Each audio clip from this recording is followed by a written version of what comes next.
Car നിയന്ത്രണം വിട്ട് container ലോറിയിൽ ഇടിച്ചു കയറി. തെലുങ്ക് നടൻ കെ ഭരത് കാന്തിന് ദാരുണാന്ത്യം. ഞായറാഴ്ചയായിരുന്നു സംഭവം. തെലുങ്ക് നടൻ 31 വയസ്സുകാരനായ കെ ഭരത് കാന്ത് വാഹനാപകടത്തിൽ മരിച്ചു. ആദി ബട്ട്ലയ്ക്കടുത്ത് ഔട്ടർ റിംഗ് റോഡിൽ ഞായറാഴ്ചയുണ്ടായ അപകടത്തിലാണ് നടൻ മരിച്ചത്. ഒപ്പമുണ്ടായിരുന്നയാൾക്കും ജീവൻ നഷ്ടമായി. ജി സായി ത്രിലോക് 31 വയസ്സാണ് മരിച്ച രണ്ടാമൻ. ഇരുവരും ആന്ധ്രാപ്രദേശിലെ നെല്ലൂർ സ്വദേശികളാണ്. ഭരത് കാന്ത് ഓടിച്ച കാറിലായിരുന്നു ഇരുവരും സഞ്ചരിച്ചത്.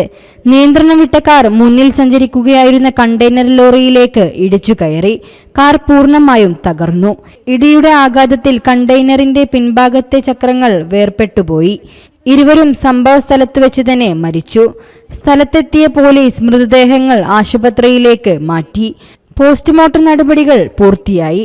പോലീസ് കേസെടുത്ത് അന്വേഷണം ആരംഭിച്ചു. നടനും സാമൂഹിക മാധ്യമ താരവുമാണ് ഭരത് കാന്ത്. ഡനന്റ്, ഗ്രാമം തുടങ്ങിയ ചിത്രങ്ങളിൽ അഭിനയിച്ചിട്ടുണ്ട്. News desk media vision. Hello, നമസ്കാരം. ഞാൻ മെറീനയാണ്. തിരൂരുകാർക്ക് ഒരു പുതിയ കല്യാണ വിശേഷം ഒരുങ്ങുകയാണ് കേട്ടോ. ബ്രൈഡൽ ക്രാഫ്റ്റ് വെഡിംഗ് മോളിന്റെ ബ്രൈഡൽ കി ഷാദി ഫെസ്റ്റിന്റെ ഭാഗമാകാൻ ഈ വരുന്ന മെയ് 16-ാം തീയതി വൈകിട്ട് 3 മണിക്ക് ഞാനും എത്തുന്നു. അന്നേ ദിവസം അവിടെ വെച്ച് നടക്കുന്ന ലക്കി ഡ്രോയിൽ തിരഞ്ഞെടുക്കുന്ന ഒരു ഭാഗ്യശാലിക്ക് iPhone 17 Pro Max സമ്മാനമായിട്ട് ലഭിക്കുന്നു. മാത്രമല്ല, അന്ന് നിങ്ങൾ പർച്ചേസ് ചെയ്യുകയാണെങ്കിൽ 10% എക്സ്ക്ലൂസീവ് ഡിസ്കൗണ്ട് ലഭിക്കുന്നതാണ്. അപ്പം മറക്കണ്ട, ഏവർക്കും സ്വാഗതം ഈ വരുന്ന 16-ാം തീയതി 3 മണിക്ക്.